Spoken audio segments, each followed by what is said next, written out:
All right. So yes, thank you for joining in today on the Emerald Ash Borer and Urban Forest Health Seminar. Before we get started, I would just like to acknowledge that we're all coming in from different parts of the country and different parts of BC. But I would like to recognize that I'm joining and super grateful to be joining from the traditional, ancestral, and unceded territory of the Coquitlam First Nation, otherwise known as Coquitlam in BC's Lower Mainland. We've got an excellent lineup of speakers today to talk about all things Emerald Ash Borer. But just before we get stuck in, I'd like to do a couple housekeeping things. We'll walk you through the agenda quickly and introduce the speaker, but just a couple Zoom housekeeping items. So if you do have any technical issues with Zoom, please use the chat box, and Megan, running tech support, will see if she can assist you. We're operating in Zoom meetings today in order to take advantage of a breakout groups and some interactivity, but that means you're also able to speak freely. So if everyone can please stay on mute, that way we won't have any sort of interference sound-wise. In Zoom, you have the option to select speaker view or gallery view at the top of your screen, and we recommend speaker view. If you do have any questions during the presentation, please type them into the chat box at the bottom of your screen. We'll be taking time at the end of each presentation, and our team will be monitoring the chat. So yeah, I think Deanne, if you can do that, that'd be fantastic. If we run out of time to address all the questions, we'll share them via email later on. And we will be recording this seminar. So if you want to view it again later or share with your colleagues or your networks, it will be hosted on our YouTube channel soon. Finally, this session is also available for continuing educational arborist credits with the International Society for Arboriculture. So we'll have information at the end of the session to for how you can attain those credits. So please make sure you take in the entire session today. I'll just quickly run us through the agenda. So we're gonna first be shortly going here to Troy Komodo from Canadian Food Inspection Agency. We'll move to Elsa and Allison from Lallemand Plant Care Research. We'll have a quick bio break, and then we'll go into some folks from further east, Carrie and LaFrance from City of Winnipeg and Jason Pollard from the City of Ottawa. And then our final two speakers will be Sophie Dessereau and Haley Chan from the Vancouver Board of Parks and Rec. We'll have a 10-minute sort of breakout group and a little bit of a closing. And yeah, that'll be 2.5 hours. So first, I would like to, oh, sorry, ignore that one. I'd like to introduce Troy Komodo. Troy has been Hey, a, can I just pop in a little bit quickly, Nick? oh, Just yeah. because, sorry. So BCLA is kind of co-hosting this, and we just want to let you guys know that also you can get pesticide applicator credits and arborist credits as well. So we're going to be managing that on behalf of this one too. And anyways, I'm sure you'll enjoy the session. Okay, thanks very much, Green. Alrighty, so yeah, I will introduce Troy here. Troy has been a plant health survey biologist with the Canadian Food Inspection Agency since 2002. In July of that year, he met his career nemesis, the pest in question here, emerald ash borer, after being discovered for the first time in Windsor, Ontario. Since then, the elusiveness of detecting emerald ash borer has shaped how he developed survey procedures for invasive pests. As a survey biologist with CFIA, his responsibilities include developing survey protocols for plant pests, survey planning and training, providing scientific support to CFIA staff and other external stakeholders, coordinating invasive species research within Canada and overseas, and producing outreach products for regulated plant pests. Yeah, we also know Troy pretty well from the Japanese beetle program that we get to work with him on. So yeah, please go ahead, Troy. Okay. How's that looking, Nick? Looks good. Okay, here we go. Right on. Okay, sorry, one sec. I gotta get out of this view. How do I get out of this view here? Okay, great. So, thanks, Nick. Here's a photo of emerald ash borer if you guys haven't seen it.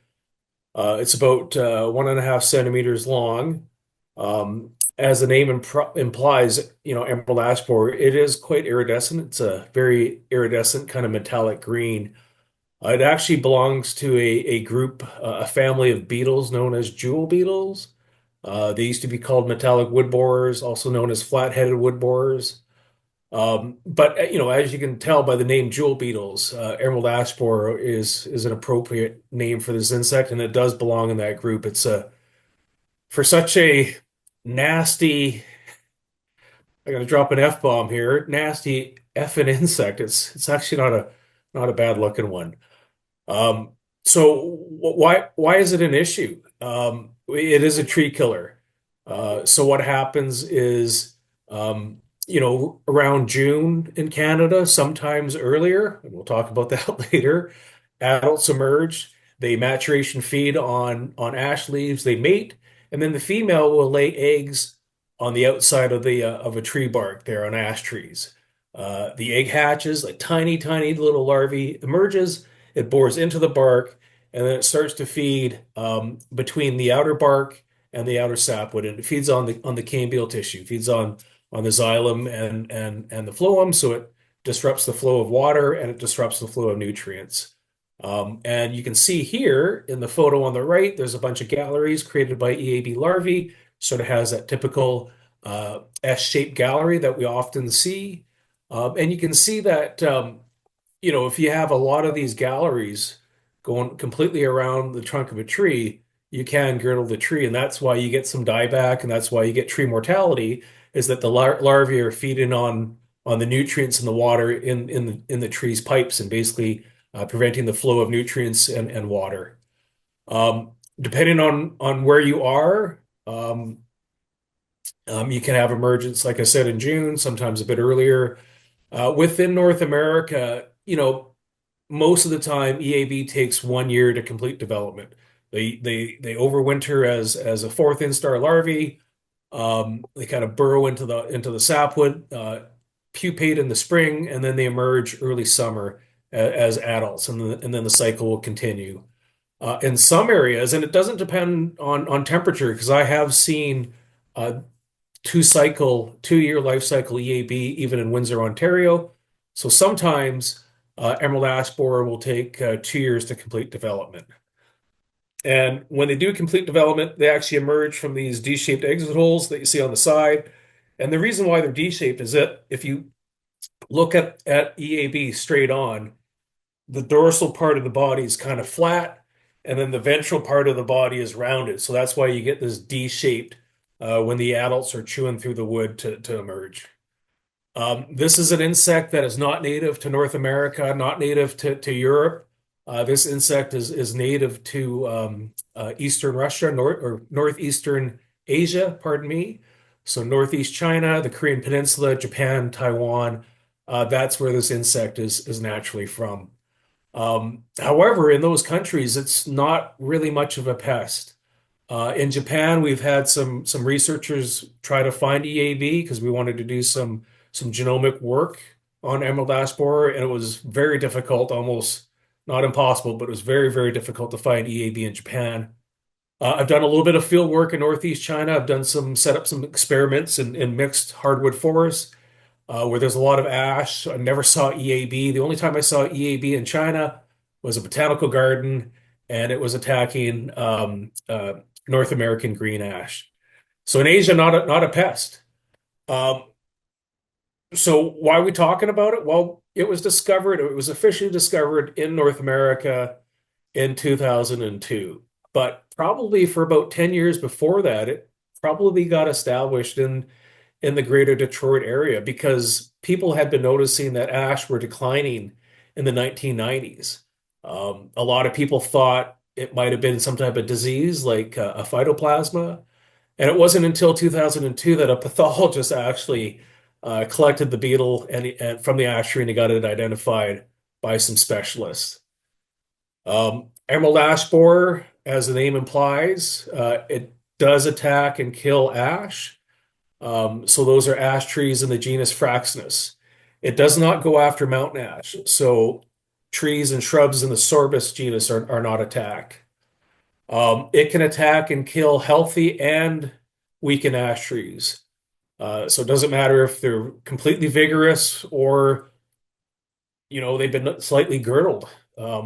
Those types of hosts and everything in between is acceptable hosts. The only ash tree that I know of that is not susceptible to emerald ash borer is blue ash. This is a Carolinian species. In Windsor back in the 2000s, talking to the city forester, Bill Roselle there, and he had a blue ash planted in his front yard. And one year it was about 10, probably about 15 centimeter diameter tree, probably about 15 feet tall. One year it was attacked, and Bill could see the galleries, he could see exit holes. And then a couple years later, all the exposed galleries had been completely calloused over. The tree had a full crown, and there's no more attack on it. So that's the only one I know out of all the ash that aren't susceptible. Everything else is. This is a photograph of Windsor back in mid 2000s in July, and you can see all the dead and dying ash because of EAB. So, as Nick mentioned, this is my nemesis. I started my CFIA career in 2001. I started my current job basically kind of in May, June of 2002. And I remember my boss in second week of July saying, "Hey, you're going to head down to Windsor next week. You're going to check out this bug." So I went down there and this is what I saw. This is a picture I took on July 17th. And it was pretty obvious, like the tree was in decline. You could see branch dieback, loss of leaves, epicormic shoots sort of at eye level. There was exit holes and even bark cracks at eye level. So we took the axe and our knives and opened it up, and everything is right in front of us, right? And I'm thinking, man, it's gonna be an easy insect to work on. And little did I know that this is the toughest thing I've ever had to try to survey for, try to find. It's taught me so many lessons. When I think I know where it is, I think I know, what it's doing. I don't, and it's kicked my butt, and I'm still learning from it. One of the reasons why it is such a difficult insect to find is that it's fairly cryptic, and also infestations tend to start, towards the upper portion, upper crown of an ash tree. So if you have a large diameter mature ash with very, very thick bark, female EAB tend not to prefer to lay eggs on it. We're kind of guessing that thicker bark got a tiny, tiny little larvae that's got to bore through it. It takes a lot more energy. The length of time to bore through it just increases, chances of dying or using up too much energy, that type of thing. So female EAB tend to prefer to lay eggs initially on thinner bark, and that's usually in the upper crown. But as the infestation progresses, EAB starts to lay eight more eggs downwards. So you'll see the decline from the top downwards and also from the outside inwards there.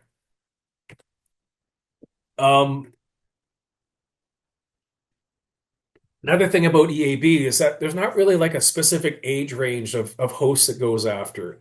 Out here in British Columbia, I've done a lot of work on mountain pine beetle, Douglas fir beetle, spruce beetle. And those bark beetles tend to, attack large diameter host trees. For emerald ash borer, it can go after large mature ash. So every gray stem you see here, this is taken in the summertime. Those are large diameter mature ash in a woodlot. But, it can also successfully attack and kill even 10-year-old saplings. This is a photograph I took in the mid 2000s, and yeah, I mean it can actually successfully develop. I see exit holes on these saplings. So anywhere from like 10 years old to mature, everything in between, healthy, stress, it doesn't matter. EAB can attack it. Prior to finding it in BC last year, it had only been known in Canada from Manitoba, just in the Winnipeg area. Ontario, Quebec, New Brunswick, and Nova Scotia. Within the states, it's primarily within the eastern side there. There's about 36 states plus District of Columbia that's infested. Um, from a western perspective, the furthest west infestations are Denver, Colorado, which you see right in the middle. And the one that just popped up a couple years before we detected it, Portland, Oregon in 2022 is also positive. Likely, like when you look at, I don't know if you can see it here, but this is Windsor. This is the Detroit area just off of Lake Ontario here, and it's kind of spread outwards. But a lot of these, long distance infestations, it's probably caused by the movement of infested firewood, people moving ash around. So that's the one of the biggest pathways for long distance movement is firewood. So what happened in Vancouver in June of 2023? There was a guy he was just member of the public. He's got his laptop. He's doing some work. He's sitting underneath a katsura tree outside of BC Place, right where that balloon is. And this green beetle lands on his shoulder. And luckily he's a amateur bug nerd, and he kept it. I actually would have, if it was me before I looked at it, I probably would have just brushed it off my shoulder. But he actually grabbed it, took it home with him to Delta, did some Googling, and he nailed it. He nailed it as emerald ash borer, and he reached out to Tracy Huppelizer, BC Ministry of Agriculture. She contacted me. I met the dude, got the beetle. He gave me the beetle in Vancouver. When he showed it to me, I dropped an F-bomb because a lot of times people will say, "Oh, I got EAB. Show me a picture. Give me a specimen." It's not even close. As soon as he put it in my hand, you could tell it was emerald ash borer, and I was like, "Holy!" And anyways, so once we got it confirmed as EAB, we started doing some surveys. The red balloon is where the adult was intercepted right by BC Place. So within a 2 kilometer radius back in 2023 from that balloon, we set 53 traps, and they were either green sticky prism traps, or they were green 12-unit lingering funnel traps. Both traps were baited with the Z3 hexanol lure and the lactone pheromone as well. 2023, all 53 of those traps were negative. We also did some visual surveys, kind of within where you see here in the screen. The visual surveys were negative. Right by the balloon, there's a bunch of ash on Nelson Street. We branch sampled those, a few of those in 2023, also negative. So we knew we knew the beetle was here. We just couldn't find it. I just want to point out this photo. So I mentioned that a couple years ago we did do some visual surveys. Strathcona Park's only about 1.5 kilometers, if that, from where the adult beetle was picked up. Myself and Jason Crandall, we did some visual surveys of the trees within a couple K of the interception, but we went to Strathcona Park, and I just want to point this out because we looked at all these trees, and the one with the arrow looks perfectly healthy, right? Like there's no decline, no chlorosis, no branch dieback, there's no epicormic shoots, no bark cracks with galleries, no exit holes, no woodpecker feeding, nothing. It looks like a pretty darn good looking tree to me. In 2024, we did branch sample that one, and it is positive. So, yeah. So, anyways, we knew we got lucky. I've never ever heard of any jurisdiction anywhere in North America reporting an adult EAB as the first thing they find. Never happens. What usually happens is it's not the government, like city, municipal, provincial, federal government that finds EAB. It's often the public in North America.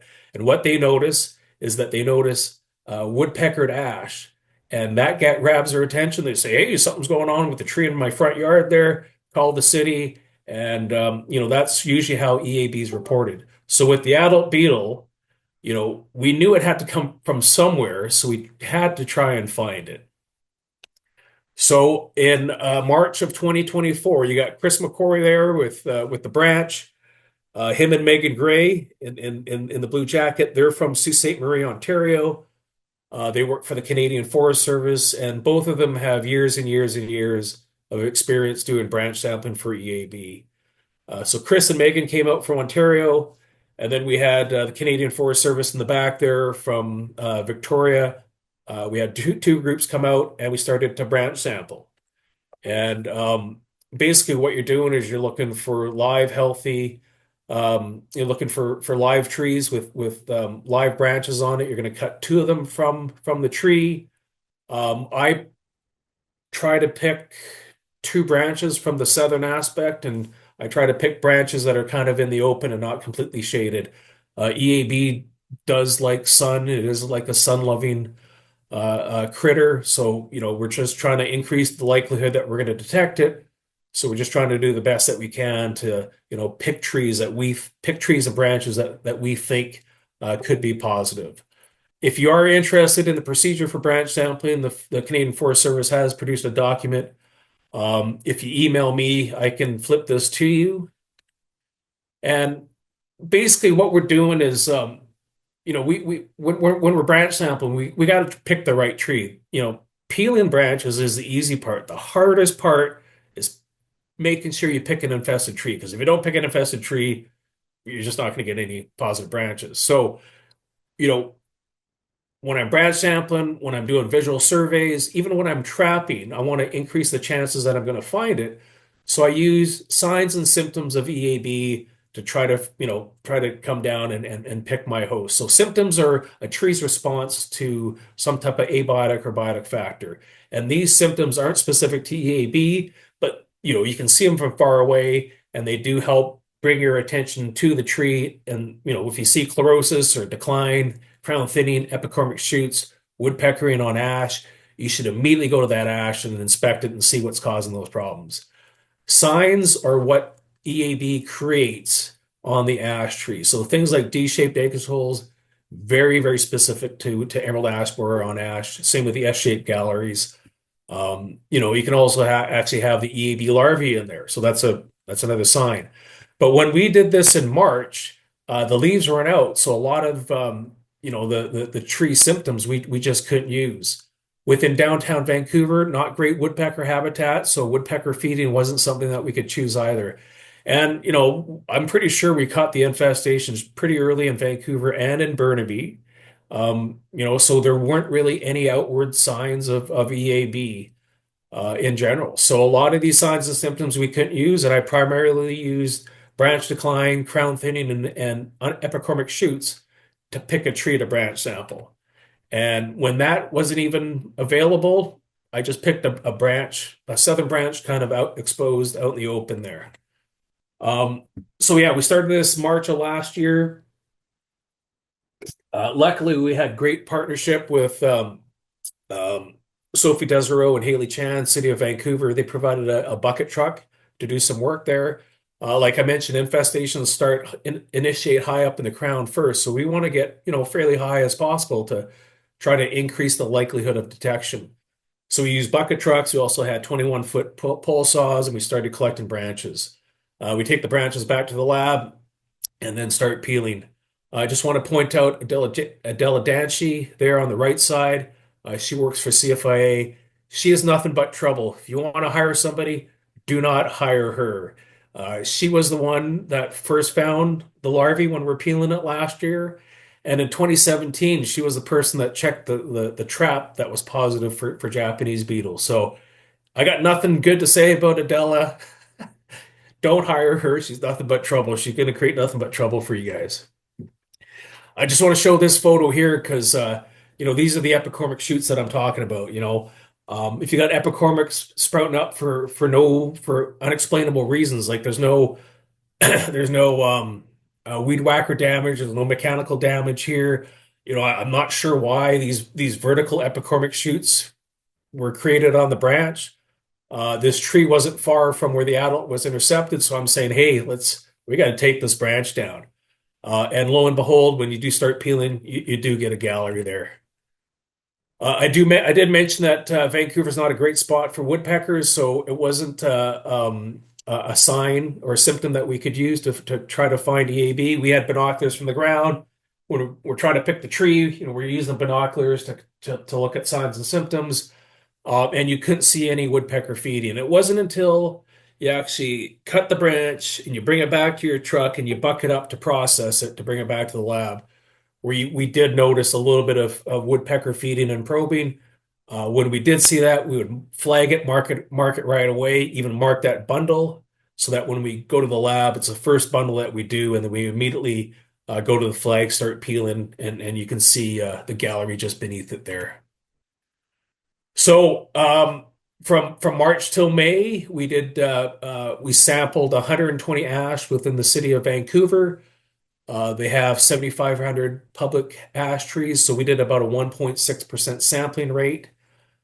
I took more than two branches often. So even though the protocol says two branches, I took more than two at probably most of the sites there. So at the end of May, we found in 15 infested ash at roughly 5 spots. Those are all the red diamonds and the red square that you see. The blue diamonds are where we did branch sampling, and the pink circles are City of Vancouver's ash trees. So when at the end of May, most of the infestations were kind of False Creek, Chinatown, down, northern downtown east side there. Since the end of May, City of Vancouver has found additional trees that do have EAB in it. One not far from Queen Elizabeth Park, and the other one not far from Rupert Park there on the east coast, on the east side of Vancouver. So we finished Vancouver. Next thing was to figure out what city we're going to do next. Burnaby's got a large population, decided to survey there. Luckily, the city only has 854 ash trees, so an order of magnitude less ash than the city of Vancouver. I didn't display Burnaby's ash inventory on this slide. What you do see are the blue diamonds where we branch sampled, and then unfortunately at the top where it says Capitol Hill, you'll see that we did a ton of branch sampling and we got a single positive up there. In total, there's 95 ash that we sampled in Burnaby, so we did an 11% sampling rate. Once again, using bucket trucks or pole saws to obtain the branches. So this was a hard one for me because we had sampled 94 trees and we hadn't found EAB. And we had a bundle of branches from the 95th tree in our lab, and we're peeling away. There's a few of us, we're peeling away, and nothing. Like they're all clean. And I'm starting to mentally check out now. I'm going, okay, Burnaby's negative. It's just in Vancouver, not Burnaby. What city are we going to survey next? And I actually had the last branch in my hand, and I'm like, yeah, we're done. And I put my knife through it, and the first stroke, this popped up. There's a gallery, and there's an exit hole in there. And I just couldn't believe it. I had mentally checked out. I thought we were done. And this thing, like it has for 22 years, has absolutely haunted me. And I couldn't believe we had EAB on the last branch. We're in a big lab with a bunch of windows, and it was a nice day, and I couldn't believe it. I dropped the branch, I dropped the knife, and I just fingered the whole sky. And I told Emerald Ash Borer to F right off. I was like, "Ah, ah, ah, ah." I was completely pissed off that the last branch was positive. And, I went on holidays right after that. Our inspection staff went back to the exact same tree that's positive. They took 8 more branches down. They're all negative. This thing it's yeah, it's just a pain in the butt. What I do want to point out is after I vented and dropped F-bombs, I did have a little cry. And I want to point out the date because I just realized this yesterday as I was putting these slides together that this occurred on July 18th, 2024. And one of my first slides is that when I first saw EAB, it was July 17th. So almost 22 years plus a day, EAB is still haunting the crap out of me. Um, Anyways, what did we learn? I got to stop venting. What did we learn? Well, not much woodpecker habitat in Vancouver. So one of our, key symptoms that we use to try to find EAB, woodpecker feeding is just not there. Another thing I learned is I'm not a good rule follower to begin with, but another thing I learned is, don't always follow the guidelines.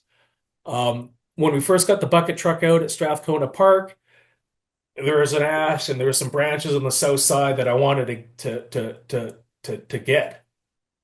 But the arborist, she had to remove a whole bunch of branches to get to the ones I want.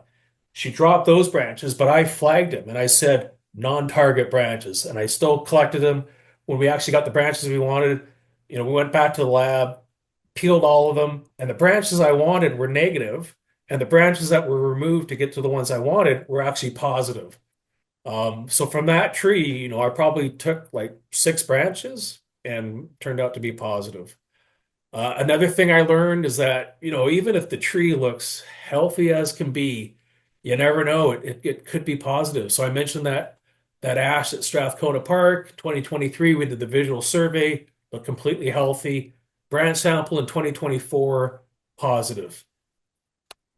Other stuff that I learned, I didn't know this at all, but Chris McQuarrie said that when you branch sample, sometimes the galleries are not S-shaped. Oftentimes, when you have an uninfested tree or uninfested portion of an ash, the galleries, tend to be S-shaped. But here you can see it on the photograph. A little bit of S shape here where the egg was laid and the larvae's initially feeding, but then it's a straight gallery. Like, if this part here was just exposed, you wouldn't really think it's EAB until you actually saw the larvae here. So even on branches, sometimes, the galleries can be straight. I mentioned at the beginning of the talk that Sorry to that interrupt, Troy. Just a couple more minutes here, if Yep, that's all yep, right. almost done here. So, mentioned that EAB primarily emerges in June, but I was at a Mariners game last year, May 10th, looked down at my phone, get a text. Haley and Sophie had EAB, an adult EAB on their truck outside May 10th. So that's when emergence happened, likely due to the heat island effect of downtown Vancouver. A lot of concrete, a lot of buildings, a lot of fossil fuels burning. So maybe that's leading to slightly warmer temperatures. Pros and cons of branch sampling. Great thing about branch sampling is usually you have about a 74% chance of picking it up if the tree is infested. Great thing about branch sampling is if you find a gallery, you know that tree's infested. If you have a trap and you got a beetle in the trap, even if it's on an ash tree, you are not 100% certain that that tree is infested. More than likely, yes, but you still have to confirm it by branch sampling or doing other techniques to confirm the presence in that tree. The negatives of branch sampling, super, super slow, right? When I did Clarny Secondary, there were 70 ash trees there. As soon as I got there, it took me 45 minutes just to walk it, just to get a feel for where the ash are and which trees I think we should target for branch sampling. Not 100% successful. You can tell by Burnaby and Vancouver, and in between, there has to be a bunch of false negatives. I probably picked the wrong tree that wasn't infested, or maybe I picked the right infested tree, but I picked the wrong branches. So false negatives can happen. It's super physically demanding. I have no motivation to do it right now. I'm trying to convince myself to get going, but it's hard. Recommendations for city, ash tree inventory, key thing, you got to know where your ash is in order to manage it. Branch sampling, I did mention it takes a lot of time, a lot of effort, but if your cities can do it, it's a great tool, great technique for your staff to learn. Even if you just do a little bit. Traps are not great, but there is some value with the traps. Try to set them high as possible. If you can, use a bucket truck. If not, use a telescopic extension pole. Make sure put them in the southern aspect. Give me a call if you want to know who to buy traps and lures from. Other things for the cities. City of Hamilton found it for the first time in the mid 2000s because they trained their staff and they trained the private arborists and companies that do tree work on how to look for signs and symptoms of EAB. So when Hamilton's arborists were putting ash branches into the chipper, one person noticed some exposed galleries. So that's how they found it. If you got a lot of ash, City of Surrey's got 12,000 ash trees. They're in a world of hurt. Maybe that cities like that or jurisdictions that have a lot of ash trees, they may want to try to get some volunteers out there, whether that be high schools, colleges, universities, master gardeners, people just to keep an eye out for ash. Key thing too is do not plant ash. I live in Port Moody. I drove around Port Moody. There's some 10-year-old whips there, man. Don't plant any more ash. Any ash you plant now, you're going to be paying to dig it out and deal with the EAB later on. So where you can, don't plant ash. If you have any suspect EAB, put it in a vial, put the adult beetle larvae in a vial, put it in the freezer. Do not put water in it. Give me a call. I'll come out, grab it. If you have a suspect tree that you think has EAB in it, mark it, take a photograph, email me. I'll take a look at it. If I think it's, possible, I'll come out and take a look at it too. So anyways, thank you very much for your time. Appreciate that. Thank you so much, Troy, for teaching us about your nemesis. But yeah, that's quite funny. A day, 22 years in a day. Yeah, I Pretty. can't believe it, man. And it took me till yesterday to figure it out. Like this thing is just, it's a pain in the butt, man. It's a pain in the ash. Good tagline. All right. I'm afraid we don't really have time for questions right now, but there was one question from Harry. Do you have pictures of woodpecker blonding? Is there any resources online any websites you could throw in the chat there for Harry for good pictures, Troy, by chance? ForestryImages.org. Okay. Okay. Email me, Harry. I've got pictures too. Okay. Alrighty. Well, thank you so much, Troy. So next, I'd like to welcome both Elsa Cousineau and Alison Craig, our next presenters from Lallemand Plant Care. Some of you may have had the pleasure to attend their EAB workshop last year, and you'll have a chance to do so again very soon in part two. I'll let Elsa and Alison tell you about that. Alison is a registered professional forester with over 15 years of experience in private consulting, municipal government, and the nonprofit sector. She holds a Master's of Forest Conservation from the University of Toronto and is an ISA certified urban forest professional. She leads a variety of projects focused on urban forest pest management, forest health, and public engagement, and has been working with EAB in Southern Ontario for over a decade. Her colleague Elsa has been Lallmand's forestry technical representative since 2015. Elsa offers guidance and support to municipalities, conservation areas, and tree care companies on urban forest pest management. She has over 15 years as well in arboriculture and specializing in plant health. Yeah, please welcome Allison and Elsa, and please go ahead. Great, thanks, Nick. Hi, everyone. Today, Allison and I will be presenting on how early detection and proactive management of EAB helps prioritize high-risk areas, reduce overall costs, and increases the success of treatments. Sorry, my camera's a little dark here. By preserving tree health and by minimizing long-term removal expenses. And so throughout our presentation, we'll be echoing some of the same messaging that Troy mentioned, but I think in this case, sometimes, repetition is worth it. So just a quick introduction. Allison and I have been working for Bioforest/Lallemand Plant Care for about over 10 years now. You can see us here 10 years ago getting ready to inject some ash trees. And again, just last year in Vancouver, like Nick mentioned, we led a workshop on EAB management at UBC. So Allison manages our urban forest health team based in Toronto. They mainly work with municipalities on a variety of forest health monitoring initiatives, and I'm the forestry technical representative for Lallemand here in Canada. In case you're not familiar with Lallemand, our specialty is developing microbials, and we have a suite of products tailored for plant health care that are microorganism or botanically based, just like our botanical systemic insecticide triazine. Slide. So here's a brief agenda of what we'll go over today. Basically, we'll go over some of the steps you can take to remain proactive in an EAB management plan.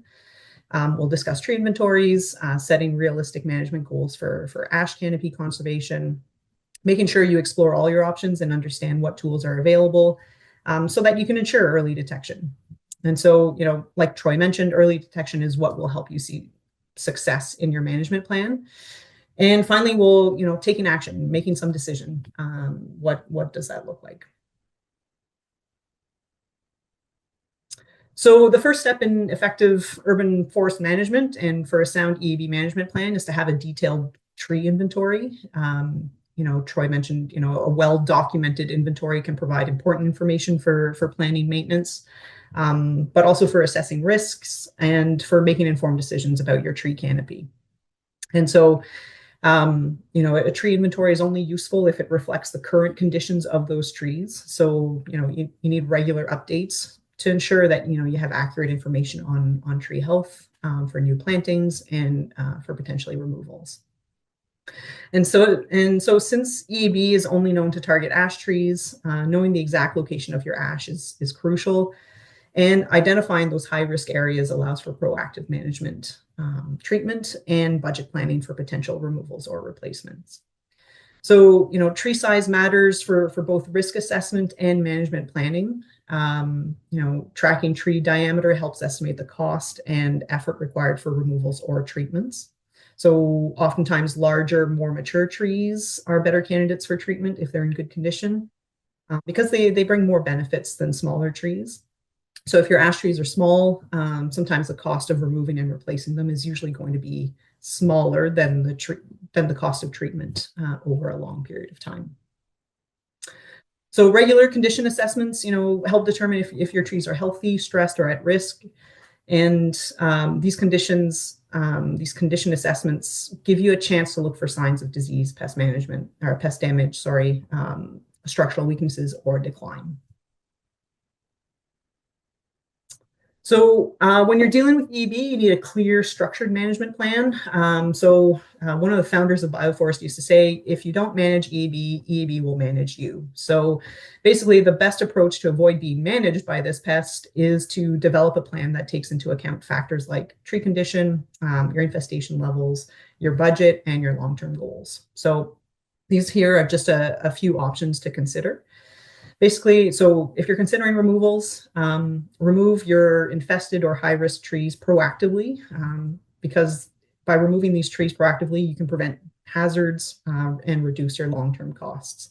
So this approach is necessary for trees that are too damaged to be saved or pose safety concerns. And the flip side, of course, is that mass removals can be expensive and labor-intensive. If you're considering treatments, insecticide treatments like trunk injections can protect healthy ash trees. This is a viable option for your high-value trees that are in good condition. But of course, this requires like an ongoing investment because treatments have to be repeated every few years. Now, if immediate removals aren't feasible, treatments can also extend a tree's life while giving you time to plan to make your replacements. And so this approach spreads costs, over multiple years and helps you maintain your tree canopy cover over that time. And so, at the end of this, though, the question remains, what happens when your remaining ash are still in good condition? Do you continue with the plan to remove them, or do you continue treating them? So a combination of removals and treatments can balance your costs and environmental benefits. For example, if you treat, a select number of trees while gradually removing others, this strategy provides flexibility and helps, like I mentioned, sustain urban canopy cover. Finally, I think this is probably a given, but with the risks associated with EAB, and obviously Troy mentioned it, but planting new ash trees is not recommended. Instead, focus on diversifying the tree population to enhance the canopy's resilience against pests and diseases. So selecting a variety of species, reduces the risk of widespread loss in the future and is really key. But I think ultimately, every community will have a different approach based on their priorities and resources. So the key here is to take, proactive steps to manage the impact of EAB while ensuring that your community's goals are met. So when deciding between, treating and removing your ash trees, cost and long-term viability are key factors. Treatments, like I mentioned, tree injections, they can help preserve your trees, but they require repeated applications, typically every 2 years or so. Whereas removals eliminate the risk right up front, but they involve, high upfront costs. They involve, a loss of your canopy cover and carry potential, replanting expenses that are probably pretty high. And so a balanced approach, where we're treating healthy, high value trees while removing others, can optimize, the costs and environmental benefits. There was some research done by Dan McKenney and John Pedler back in 2012 that suggests that, in many urban settings, selective treatment can be more cost effective than large scale removals. So, consider conserving trees through treatment to help avoid those immediate removal costs and extend the benefits of your tree canopy, which of course include, like cooling, stormwater management, and property value enhancement. Now, some communities will choose to like train staff in-house to apply the treatments, which can, reduce costs over time, but requires an investment in equipment and labor. Whereas contracting out treatment services can be more efficient, giving your in-house staff time to concentrate on other issues. But on the flip side of this, this can oftentimes be a little bit more expensive. So the decision depends on, your workforce capacity, long-term financial planning, and the scale of the injection plan. So balancing the economic efficiency with ecological and community benefits is key. A well-informed strategy can help manage EAB effectively while minimizing your financial strain.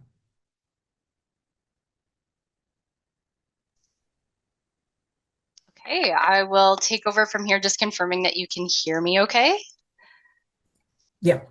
Yep, great. Okay, so the next step in this plan is early detection. We'll talk a little bit about this, and with all invasive species, early detection obviously is critical for effective management. Emerald ash borer is no different. There are a few tools available to help us kind of optimize those chances of early detection. The first one is branch sampling, as Troy covered already. It's the most effective tool, but it's also the most obviously resource intensive. The second tool is green prism traps, and then we have visual surveys, and finally that communication and outreach component. And again, echoing what Troy said, no one of these is a silver bullet. So really the best plan involves some combination of all of these components. So the first tool, branch sampling, again, as Troy mentioned, was developed by the Canadian Forest Service. It's effective for detecting EAB-infested trees that have no obvious signs or symptoms. So this would be very early, ideally in the stages of the infestation, maybe a year or two since EAB has been in the area. It's suited for urban areas with high value ash trees. It has not been tested in woodlands or forested landscapes, so it's for ideal for landscape trees. If you're using it for detection purposes only, you can stop when you find the first gallery. Obviously, you're seeing it there, it's present, so you can stop there. But if you're using it to estimate what EAB densities look like in an area, you're counting and measuring all the galleries on each sample that you're collecting.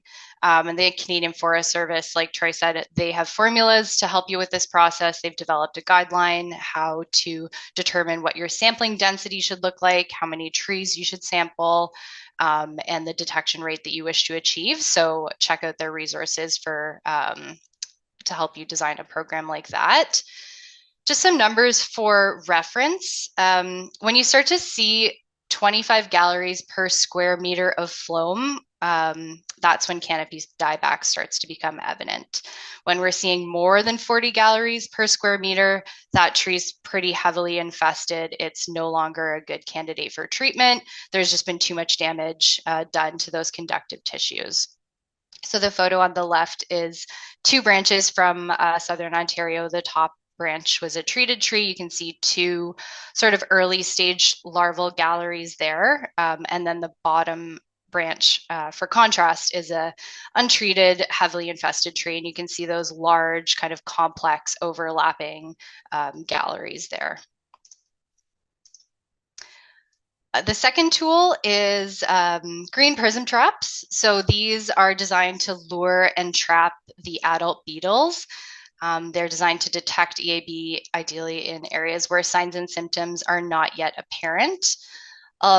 Canadian and US scientists have put a lot of effort into researching kind of the ideal trap configuration, the color, the reflectance, all of that. And in Canada right now, our best practice is to use green plastic panel traps. We bait them with a combination of two different lures. The hexanol lure is the ash leaf volatile, and the lactone lure is the synthesized EAB pheromone. So adding the lactone lure, the pheromone lure, increases your detection rate from 60% to 88%. So it's definitely worth incorporating into your trapping program. In terms of timing, the traps must be up for the duration of the adult flight period, ideally. So the CFIA recommends getting them up before June 1st and taking them down after the end of August. As Troy did mention, there's some flexibility here, especially if we've got a couple weeks of warmer spring temperatures. We would definitely recommend getting those traps up sooner than June 1st. Emergence happening in Vancouver last year in mid-May, so definitely extending that window into early mid-May would be recommended. You can do either a targeted survey, so this would involve putting plots kind of in those high-risk areas such as urban centers, transportation corridors, campgrounds, things like that.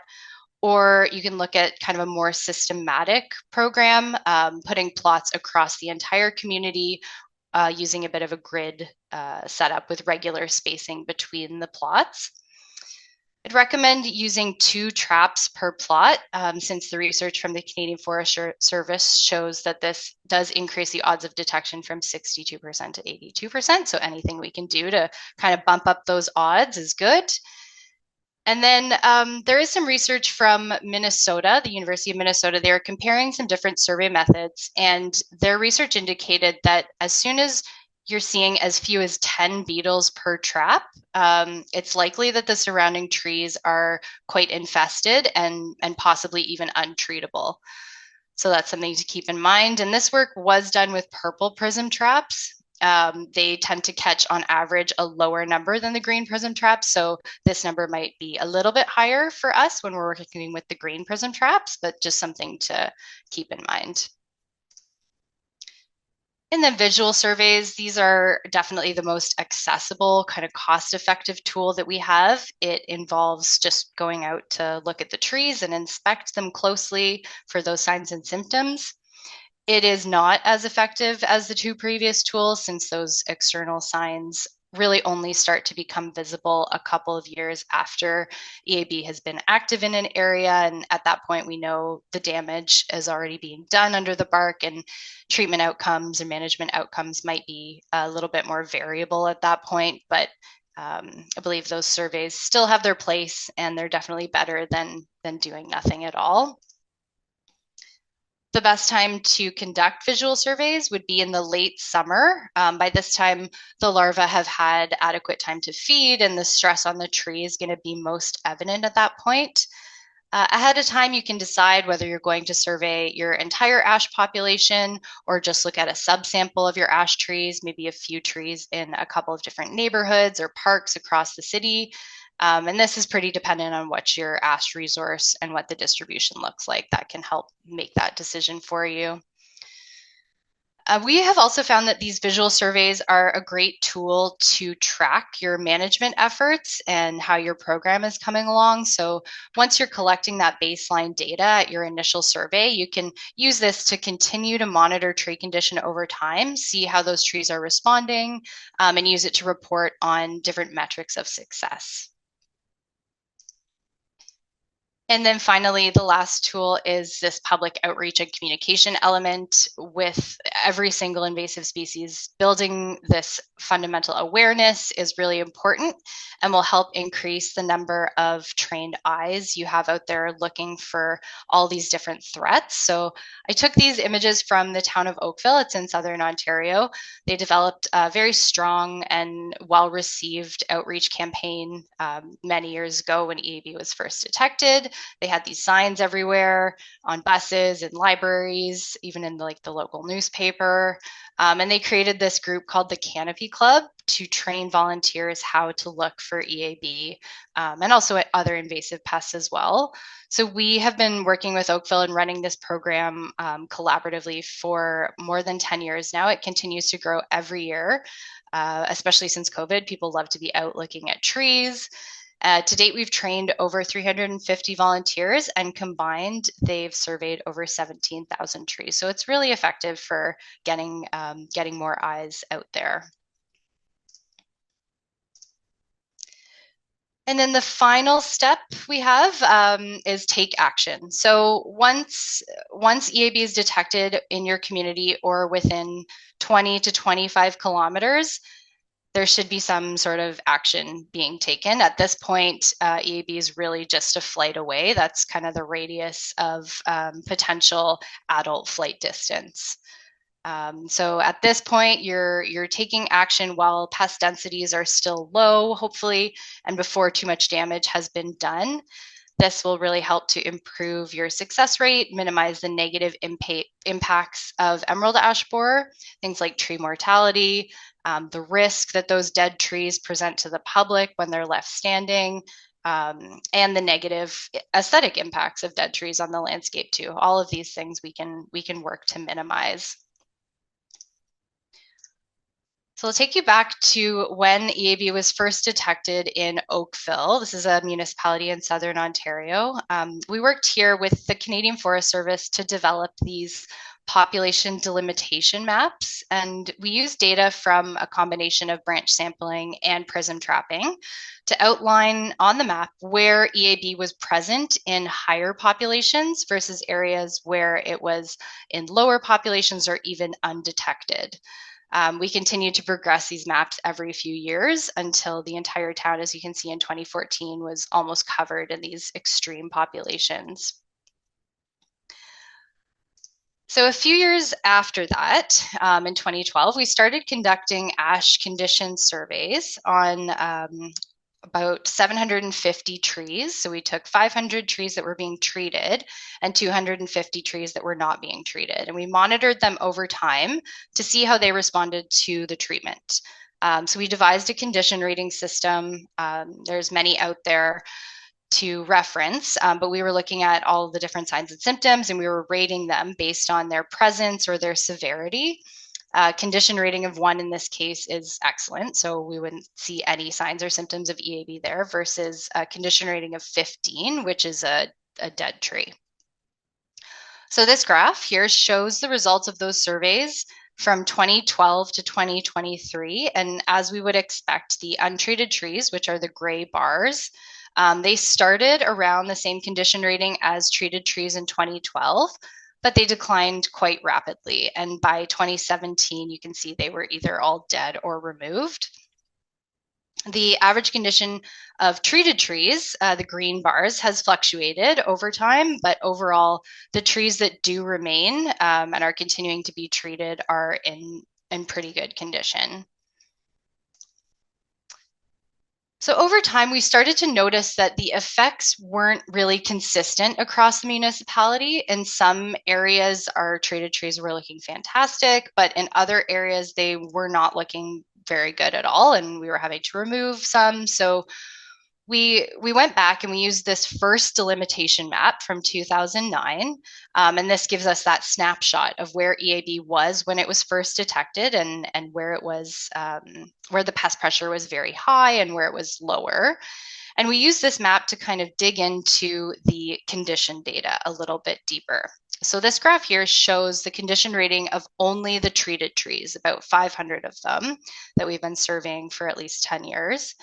And you can see in areas where EAB was not detected or where it was found at low levels in 2009, so that's the yellow areas and the light pink areas of the map, that corresponds to the yellow bars and the light pink bars on the graph.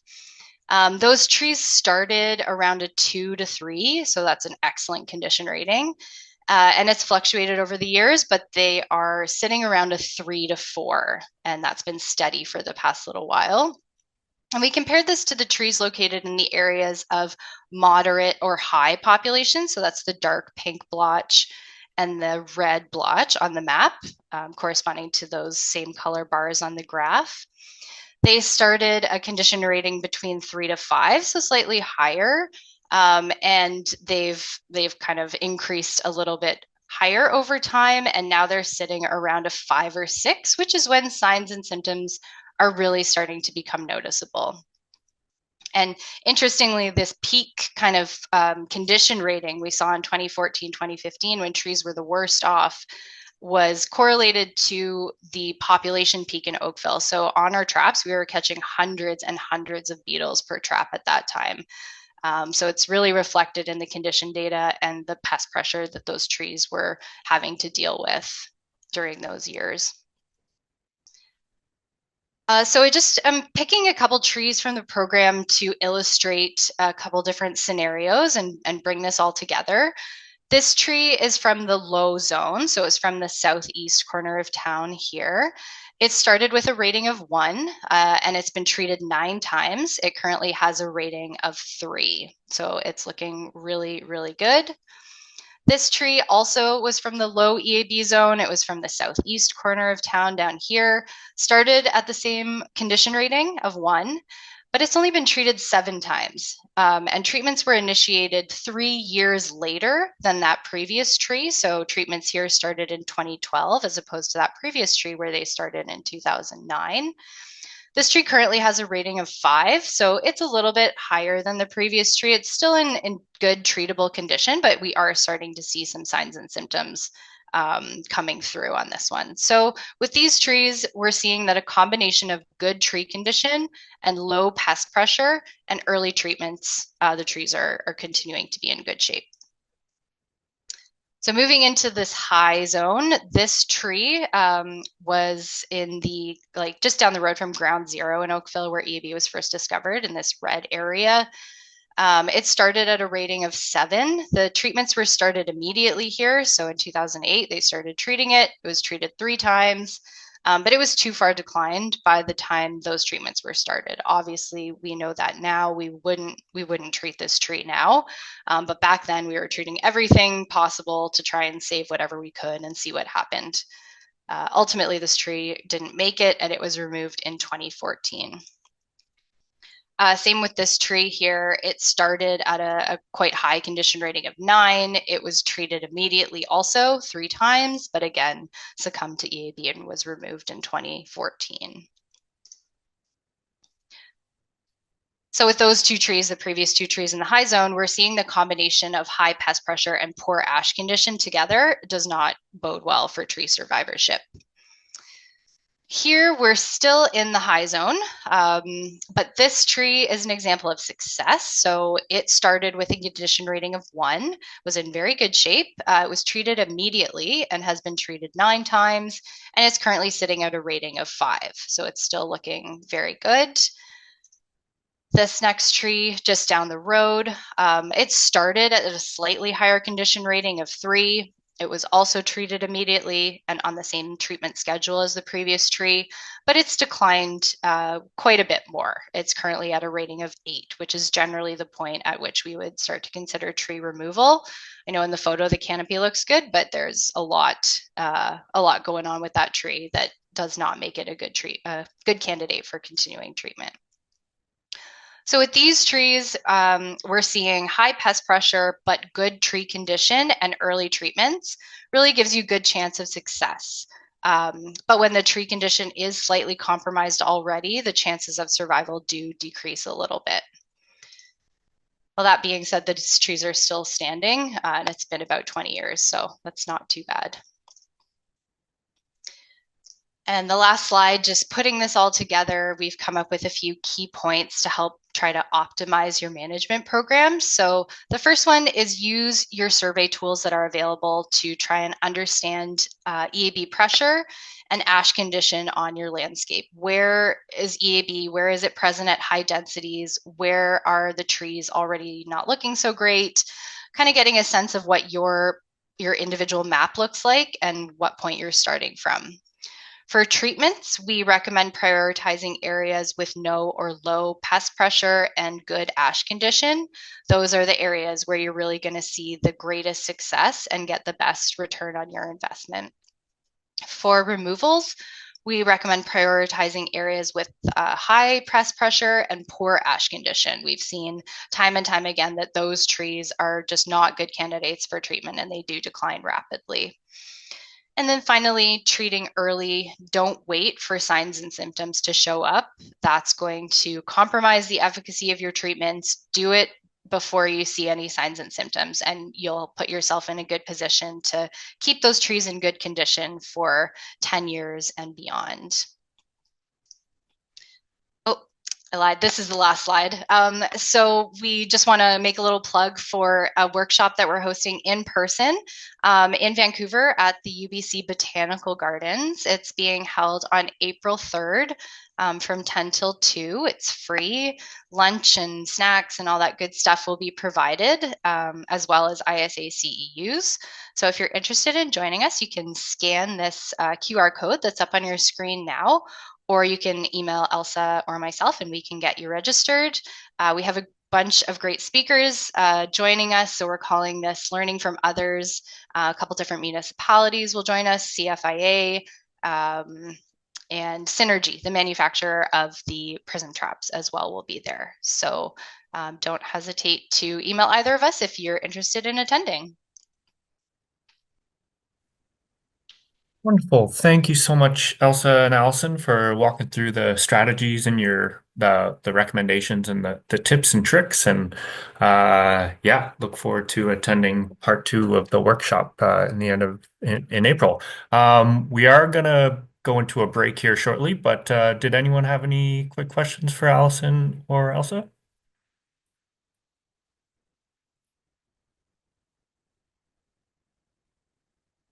All right. Well, yeah, we are going to go into a break here and come back for 12:15. Um, yeah, thank you so much. We will be back shortly.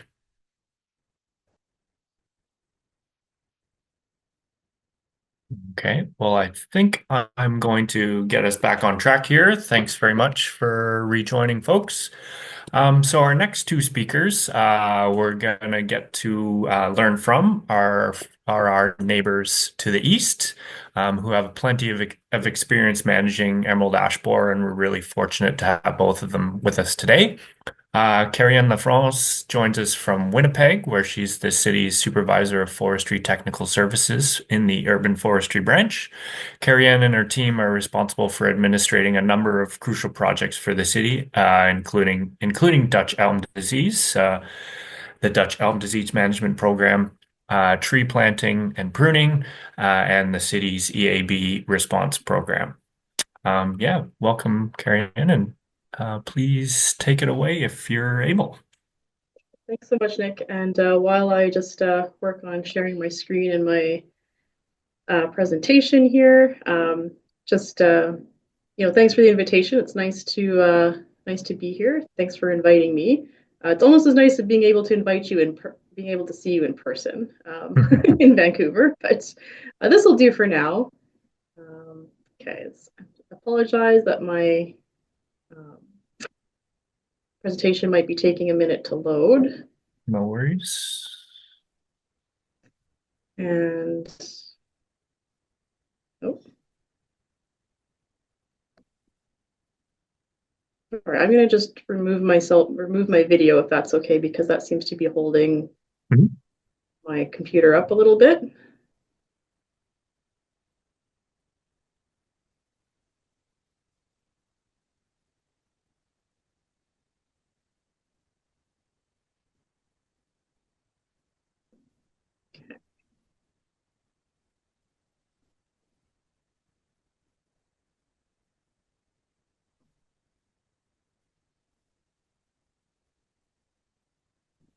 Okay, seeing your screen now. All right, I'm just going to flip it over to slideshow there. And we went through the test run yesterday, but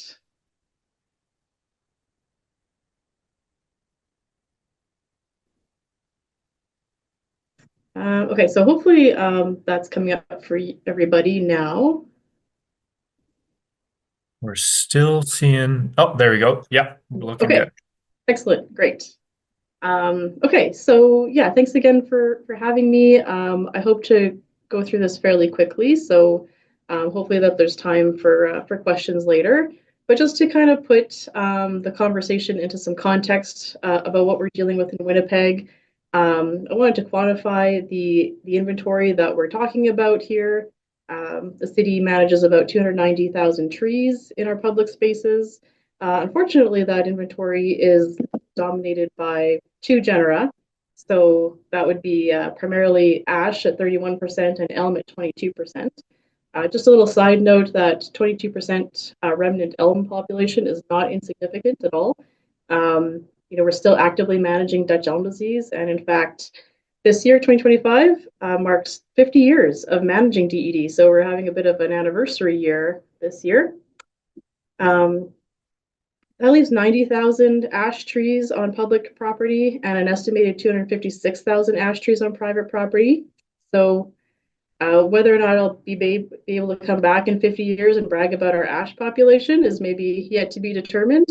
But nonetheless, we have a significant ash population here, and it's become one of the main challenges in determining a response for EAB.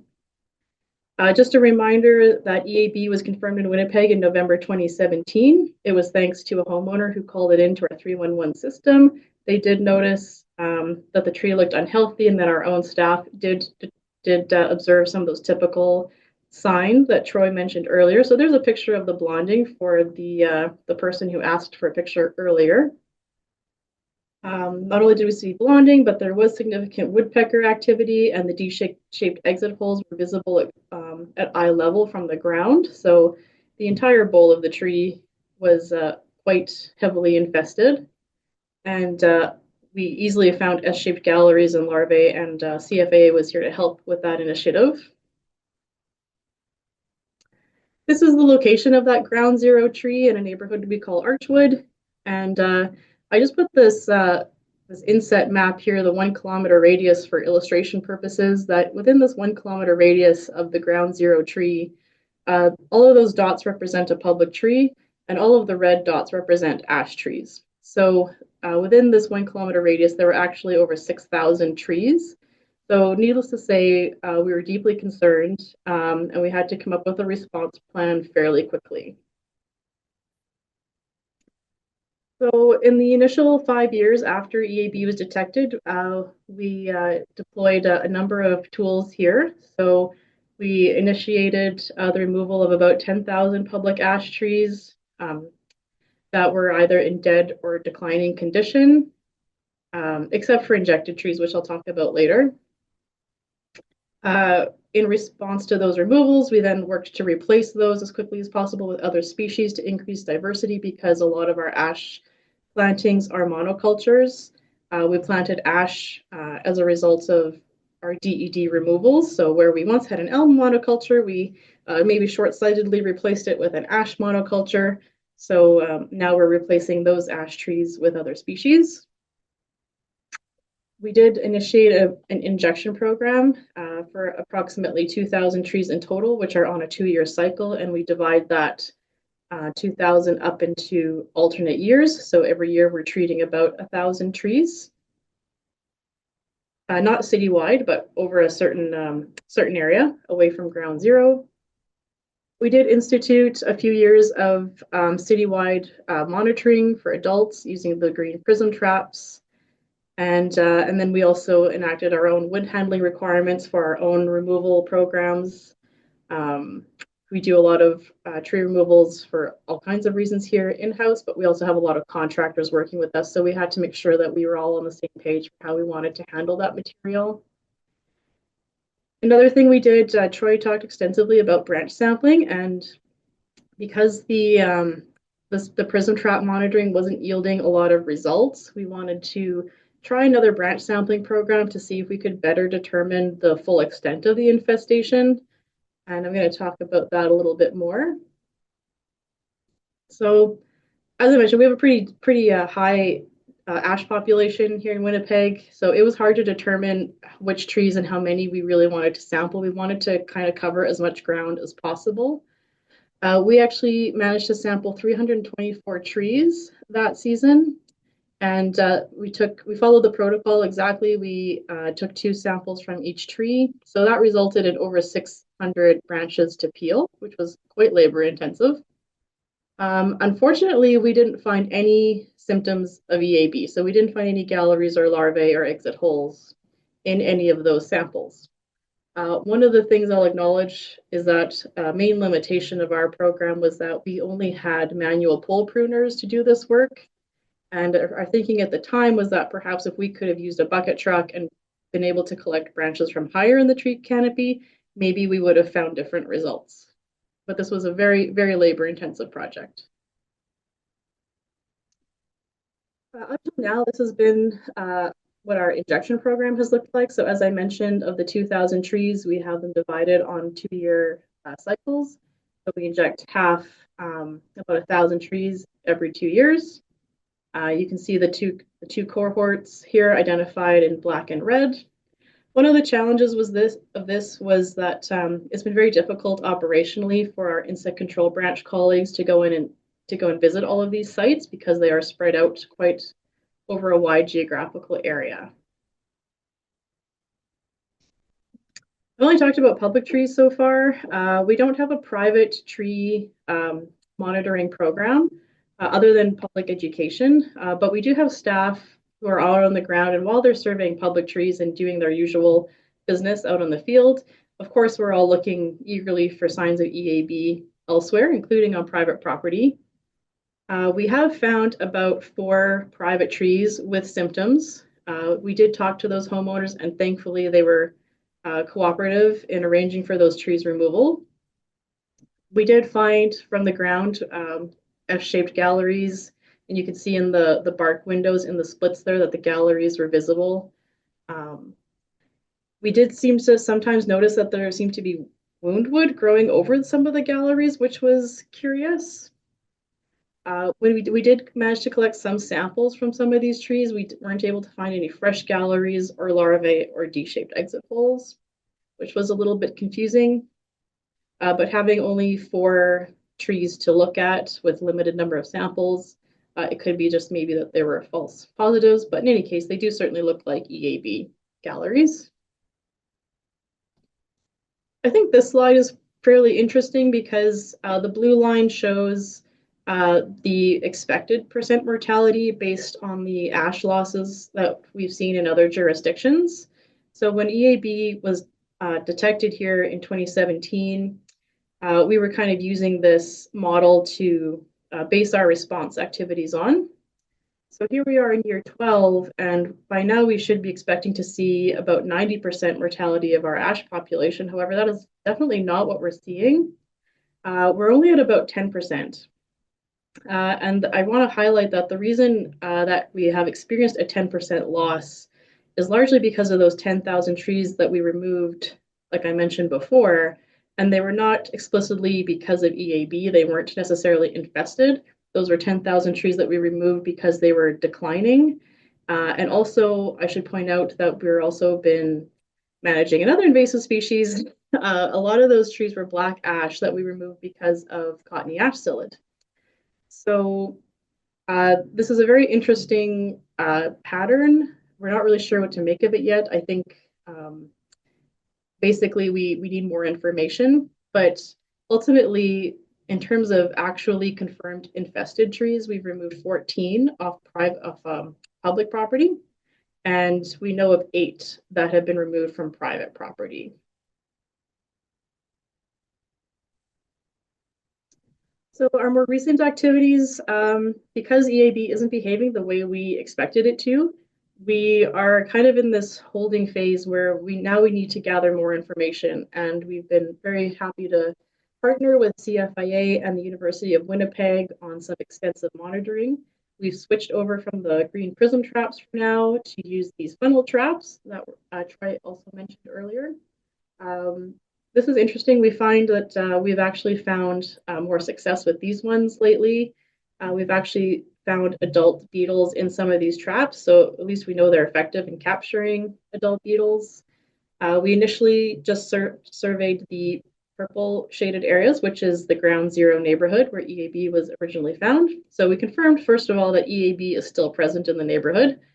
Not that there was much doubt of that. And then the light green shaded areas and the orange shaded areas were proposed study sites to be included in 2024.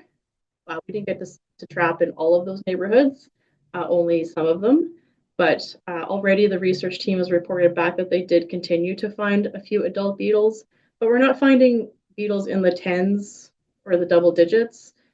So far, we've only found adult beetles in a couple of traps, and it's 3 or fewer. With regard to changes in our injection program, like I mentioned, the geographical challenges of visiting all of those trees in the limited seasonal window has been quite difficult. So one of the things we're modifying is to go from a 2-year cycle to a 3-year cycle. Obviously, there's a trade-off there. We recognize that the product only delivers 2 years of protection. So we're taking a risk by missing a year of protection potentially for some of these trees. But the trade-off was to either, the alternative was to inject fewer trees, which we didn't want to do. We wanted to keep the quantity of trees on the injection program consistent. So this is the kind of model we're moving towards for injection. This is what a 3-year cycle would look like for us, with each color being on a different year. So Troy, like, where is it? Where is it, Troy? Going forward, I mean, we're still waiting on the research reports from the University of Winnipeg regarding the previous season's trapping program. We're going to continue monitoring in that partnership, and we're currently exploring some other research opportunities with UW and CFIA. We just feel like we don't have enough information to develop a concrete response plan going forward for the next 5 years or so. In the meantime, though, we are going to continue removing dead and declining ash and replacing those with other species. And we are going to continue with the injections, as I mentioned, however, with a modified treatment schedule in the 3-year program. And yeah, we just continue to be vigilant. I think it's really important to engage with as many people in the industry as possible, not to become complacent now that EAB is here, and just because it's not in the news so much anymore in Winnipeg, not to lose sight of the fact that it is incredibly devastating, and that we are significantly at risk of losing most of our inventory because of the species. And yeah, open to any thoughts or suggestions, and exchanging more ideas. So thank you for that. Great. Thank you so much, Carrie-Ann. It's had a bit of, seems some bad luck with Dutch elm disease and then emerald ash borer and then that psyllid you mentioned. But it seems great you've got some interesting partnerships with the university and CFIA helping you try to solve some of these problems. We're a bit behind, but we're okay. We'll make up for it later. Renee had a question for you, Carrie-Ann. Just wondering how you handled wood from the ash trees. BC Hydro has arborists trimming branches and possibly removing trees in the areas in and around Vancouver. Will chipping the smaller materials be sufficient? What about larger stems? Any insight on that? Sure. Yeah. So sorry, just trying to get my video back here. So what we have done, I mean, CFIA has imposed some movement restrictions already because we're a quarantine area. So there are designated approved disposal sites for ash material. So CFIA has helped establish some of those sites for contractors and also for our own in-house staff.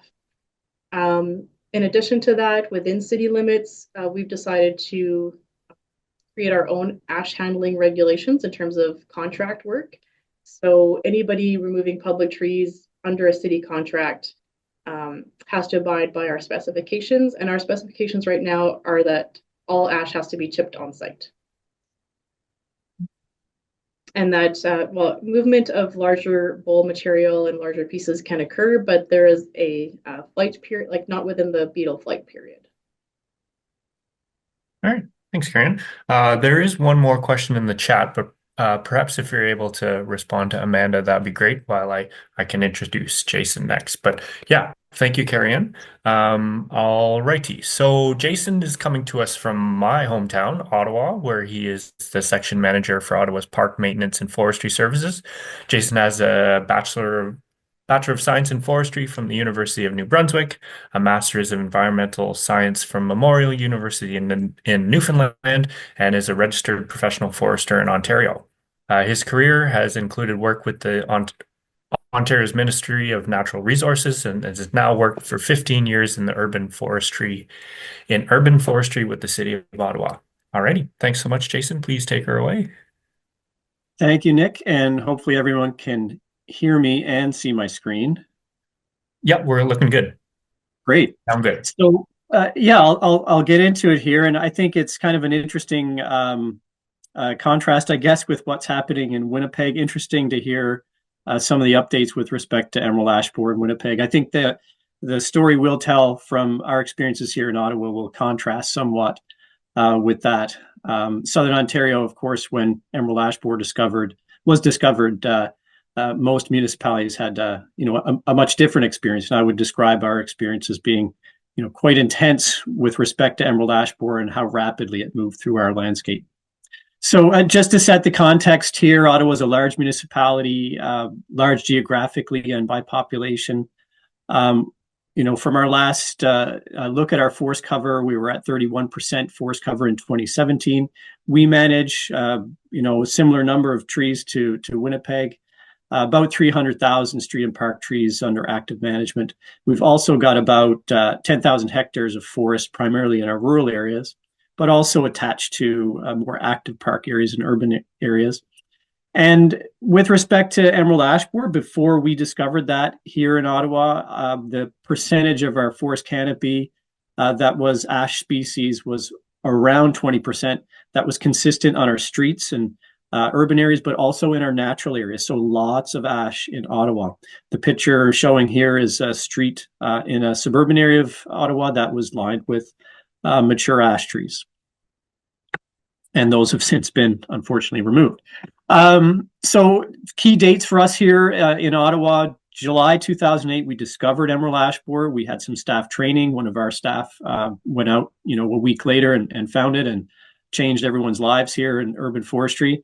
November 2008, we had our first report to council. For those of us who work in a municipal context, that's important to establish, strategic direction, programs and such, and budgets will flow from that. Our council was able to understand what we needed to put forward for EAB and what it meant for our forest cover.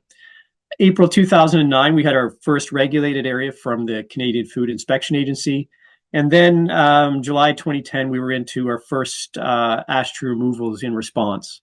So that's just some key dates with respect to our experience here. To set the table, in 2009, across Canada, this is the picture of how EAB looked. This is from the Canadian Food Inspection Agency from 2009. The purple here is the Ottawa-Gatineau region showing our infested area or regulated area from that time. So just want to say that, for some of the best practices that have emerged since that time, there wasn't really a clear roadmap for us. There were some, municipalities who'd gone before us and experienced EAB, but I think some of the best practices and science that have evolved and that we've talked about here today weren't necessarily as clear way back then. So that kind of just sets the context. But here's the strategy, the key points that we put before our council. We established a goal of slowing the spread and managing impact on our forest cover. So similar to some of the key points that Elsa and Allison had raised earlier in terms of a municipal response plan, I think we were hitting on most of those. We discovered EAB. We needed to do some work on our tree inventory. We needed to establish some monitoring in response to the insect. We put in place significant programs around tree planting. Similar to others, we had a program we initiated with tree protection, with tree azin. Significant tree removals. I'll talk a little bit about that. We did some work on looking at how to manage wood waste and how to use wood waste from EAB or killed ash trees, and then efforts on communication. So the next series of slides, I'll just walk through a little bit on each of those points and to kind of tell the story of how we approached each piece. So you probably can't see the details on this map. I just wanted to show what we were able to do with some tree inventory. We had neighborhood-specific response plans. So, for this map, for example, red are areas with high ash composition. So we kind of went there with some of our programming first. So it's just a way to demonstrate that, we used our tree inventory to guide where we were going with programming. There's been a lot of talk here this morning. I won't dwell on this too much, other than to say that we had trap programming to monitor for EAB. We also did some limited work on branch sampling.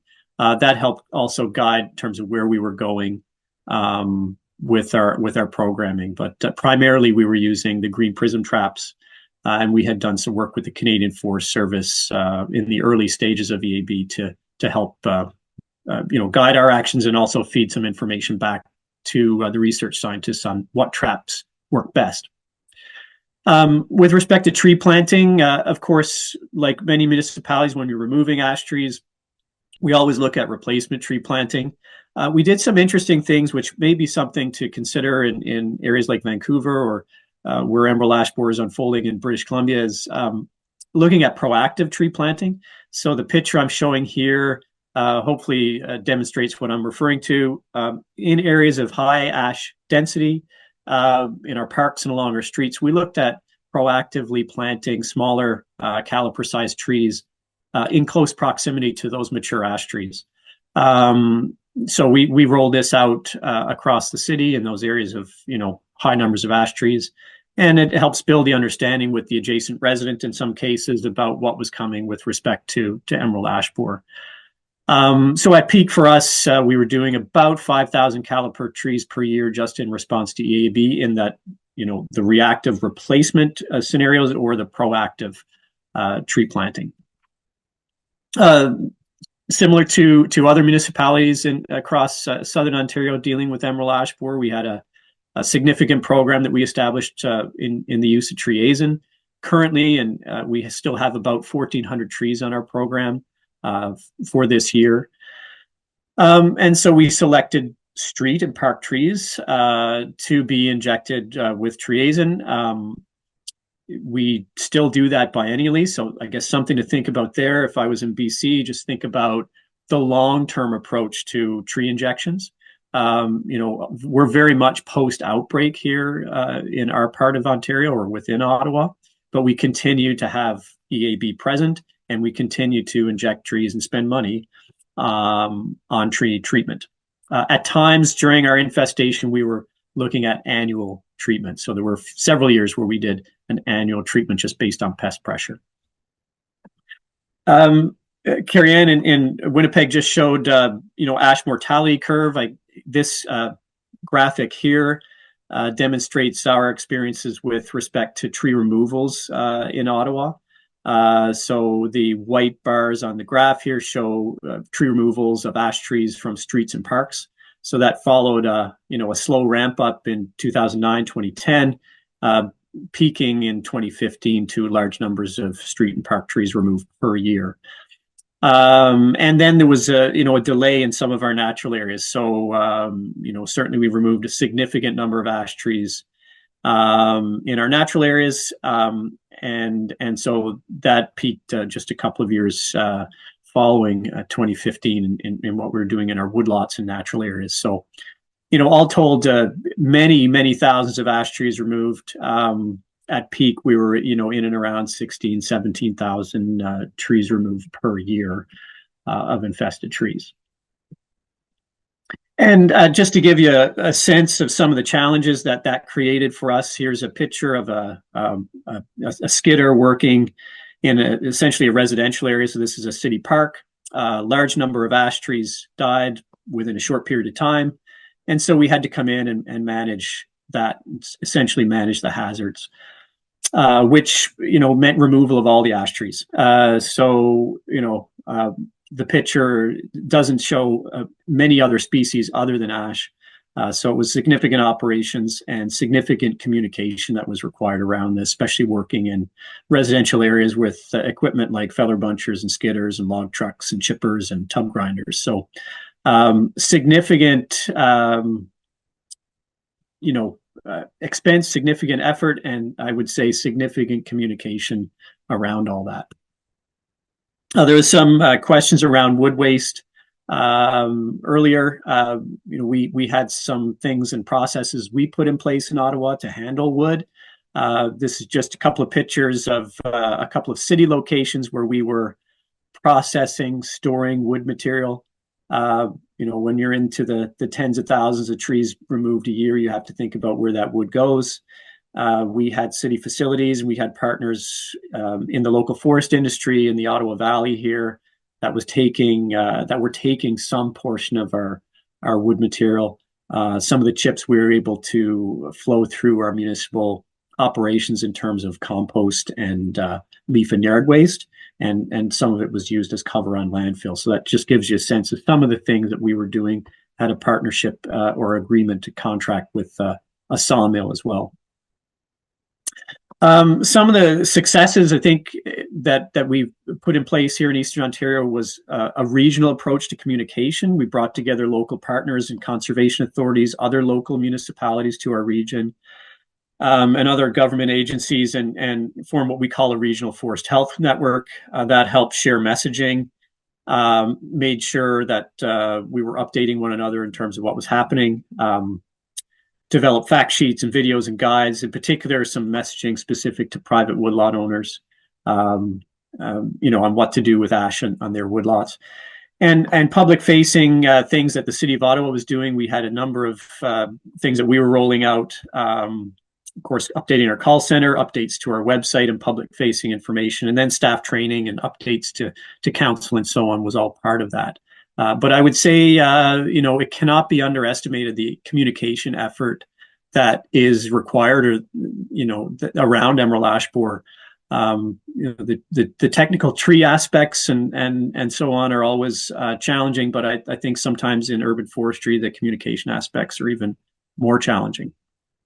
So I guess just to wrap up, if I was in Vancouver today, or if I had a time machine and could go back in time and talk to my younger self, what would I say? So I kind of pulled a few points together.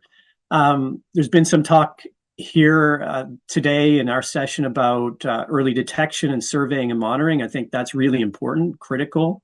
But I also think, and I think one of the speakers earlier made this point, that rapid response is also important. So that's something to think about when you're finding emerald ash borer. Our experience was that often it can concentrate into a small number of trees, and the populations build up into these almost beetle factories in a sense. So you've got a small number of highly infested trees, and the population spread out from there. So perhaps rapid response is something to think about in terms of targeted tree removals or targeted tree injections. And I think some municipalities have had success with that in terms of slowing the mortality. Engaging with researchers is always key. We found there's lots of questions flowing to us through various channels from counselors or from residents. So having a link in to those who can answer the technical questions. I can think of things in the past like insect cold tolerance, right? So you may get questions like that. So if you've got researchers or a group that you can engage with to help answer those, it's always helpful.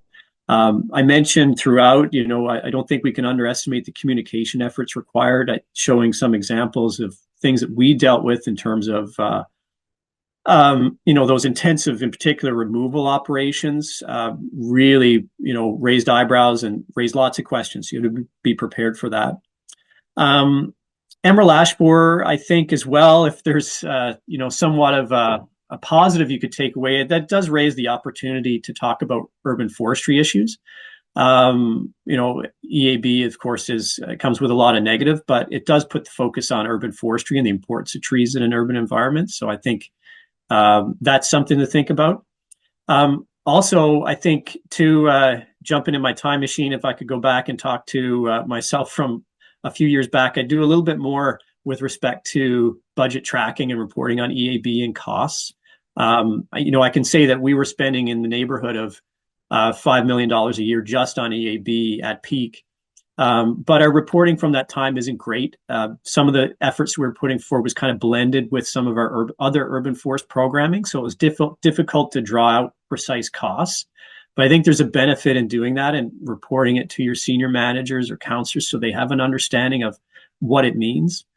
And talking to other municipalities, I think that's maybe a final thought. The session here today is great. You've got a good cross section of folks here, but I think for those who are just starting to deal with EAB, reach out to others. I think there'll be a range of experiences and evidence from the speaker in Winnipeg. Their experience may be different from ours here in Southern Ontario. So that's it for me, Nick. I'll turn it back to you. Wonderful. Yeah, thank you so much, Jason, for sharing your insights. And I think we're very fortunate to have both you and Carrie and to give those different perspectives, because I think all of our situations are slightly different. But yeah, I got to echo your emphasis on communications. It's a pretty big piece for all invasives. So I don't think there are any questions during the chat, but folks, please put in questions for Jason and anyone else for that matter. I'm going to move us along here to our next two speakers.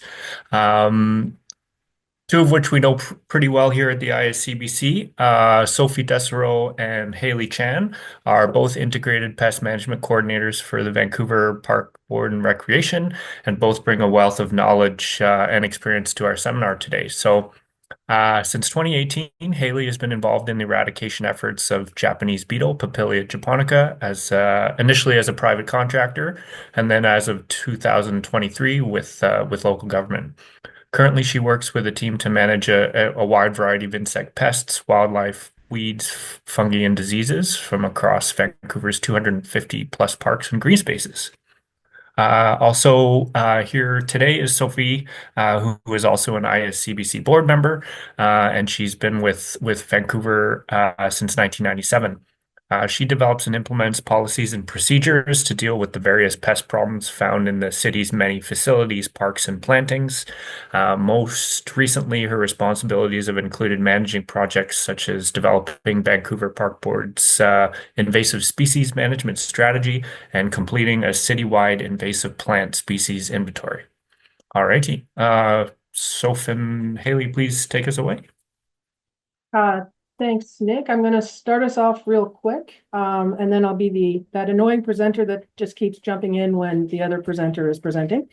But just to give a bit of a context for us, so we manage all insect disease, weeds issues in both parks and in the urban forest.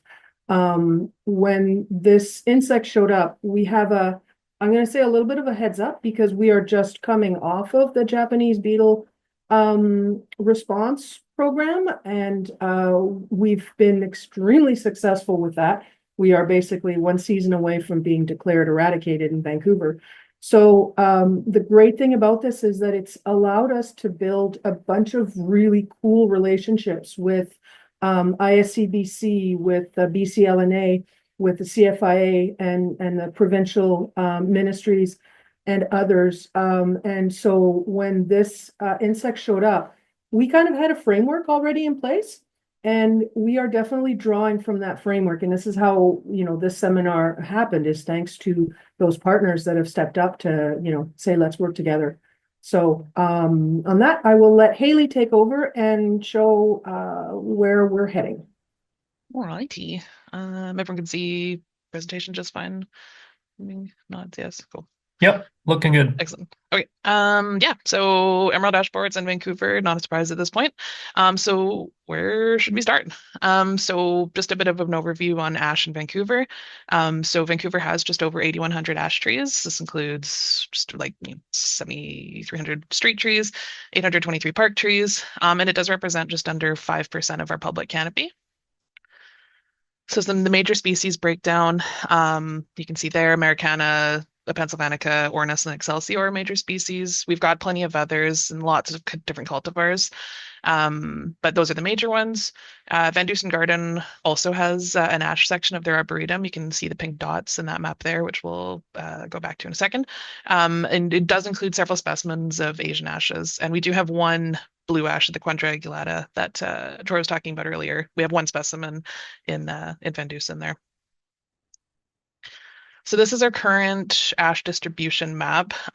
Just a bit of a legend. So all the pink dots are just an ash tree. Our red dots are positives. Those are known positives. Black dots are ash trees that have been removed for whatever reason, whether it's storm, weather-related events that were negative. And the purples are trees that have been removed that were positive. So right now our infestation does kind of seem to be in this northern part of the city. We've got the one tree down here, bit of an outlier. And then, yeah. So what we've kind of noticed about the distribution is there's relatively few ashes in areas like downtown. Some areas with very few ashes at all, like this corridor here. And then there's some areas with lots of ashes. So, sequential blocks of, both sides of the street being planted with ashes for uniformity. But overall, though, it's a fairly even distribution throughout the city, which could pose some problems, might be a benefit to us in terms of, not too many ashes all concentrated in one spot. Just a distribution of the size range. So a lot of our ash trees are actually under the 30 centimeter DPH range, which will be important later when we're talking about treatment. We don't have too many really big ash trees. Those are the ones obviously we do want to aim at protecting more to protect most of that canopy. This data, though, is also really approximate.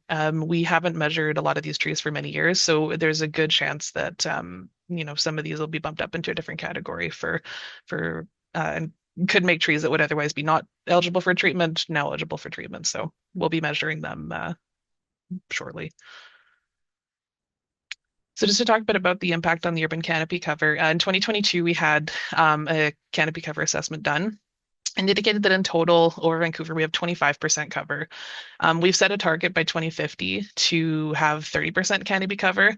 And the big thing is that losing all of our ashes would be a major setback to this. The ashes represent 5% of the canopy, but some of those canopy spreads are quite large though, so it could have a really big impact. So classic question, why can't you just plant more trees to make up for the loss of the ash trees? Keep in mind that a newly planted tree provides a lot less cover than a mature tree. And not all public land is plantable for various reasons. We've got some groups that ask us not to plant trees in certain spots. The ground isn't suitable. Maybe there's utilities. There's lots of reasons why we can't plant in certain spaces. Stumps also usually have to be ground in hydrovac to be able to plant in that same spot. And this was just a little graphic from that canopy cover report that was done of just what does it take to increase canopy by even 1%. It takes a lot. It takes a lot of trees, 23,000 trees to increase by 1%. So imagine losing, we lose progress by losing the ash trees and then just have to make it back up with more trees in less space. So what are we planning? So we know the EAB is not possible to eradicate. We've seen great success with the Japanese beetle program, which is great. EAB is a different beast. We know from the get-go that this isn't going to be an eradication goal. We're going to be trying to slow the spread. So buying time for ourselves, but also for the other municipalities around us will be the primary goal. So we're going to be approaching the issue from different angles. Movement restrictions from CFIA is a big one. We'll have some elements of surveillance. We'll be doing some element of treatment in two different forms. We'll be doing some proactive tree removals, and the wood waste disposal is also another big component. So in terms of movement regulations, CFIA puts these into place. So the directive there, DO 308, describes the requirements for preventing introduction and spread of emerald ash borer within Canada. So currently our regulated area in BC is the entirety of the city of Vancouver, the entirety of the city of Burnaby, the University of British Columbia, and the University Endowment lands. And here's a map of that. So you can see it's just the one contiguous piece of land basically till the edge of Burnaby. So regulated articles, so what can and can't move.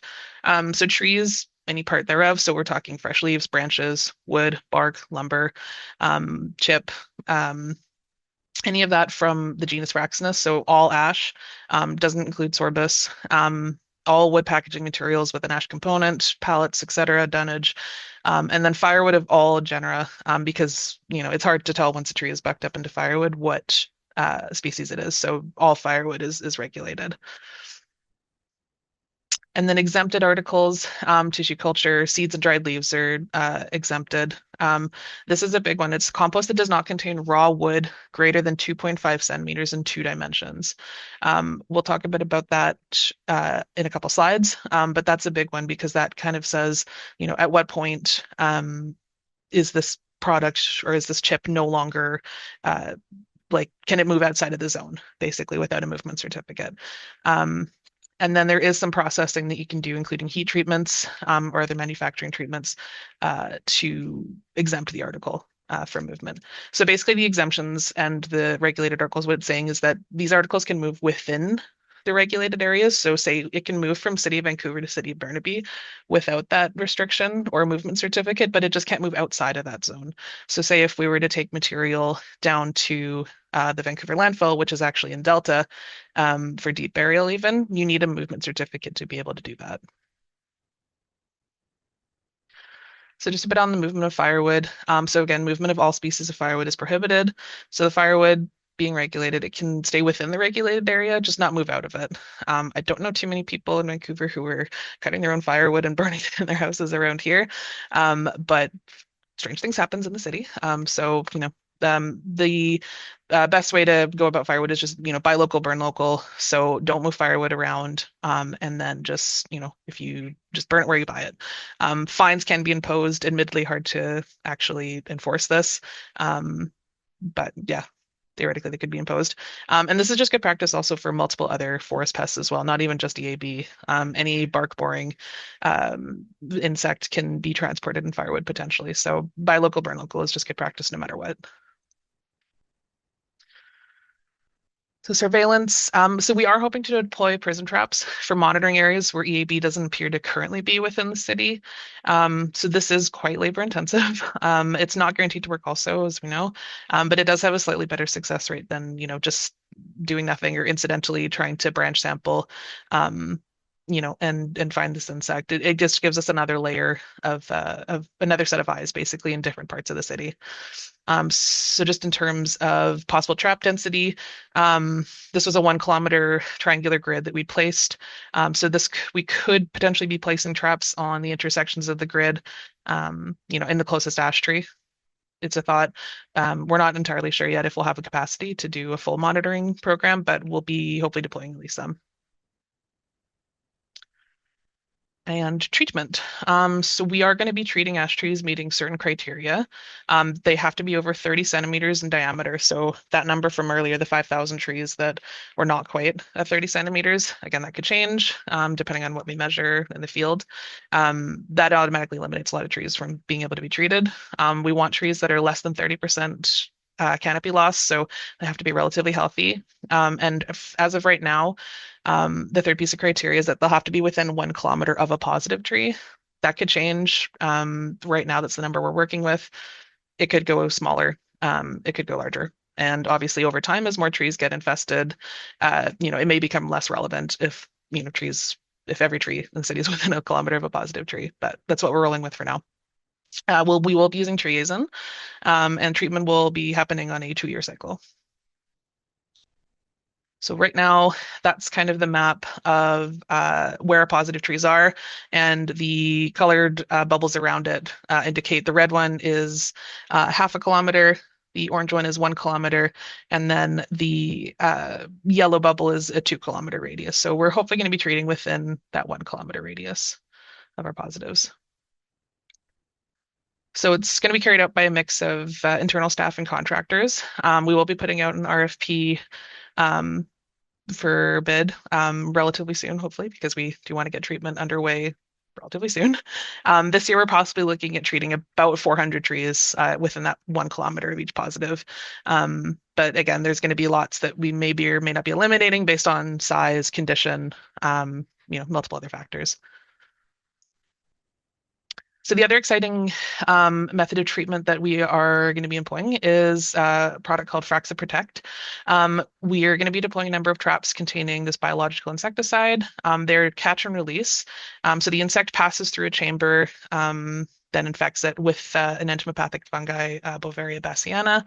And there is evidence of EAB to EAB transmission from this as well. So the Beauveria, though, does not affect beneficial insects such as bees.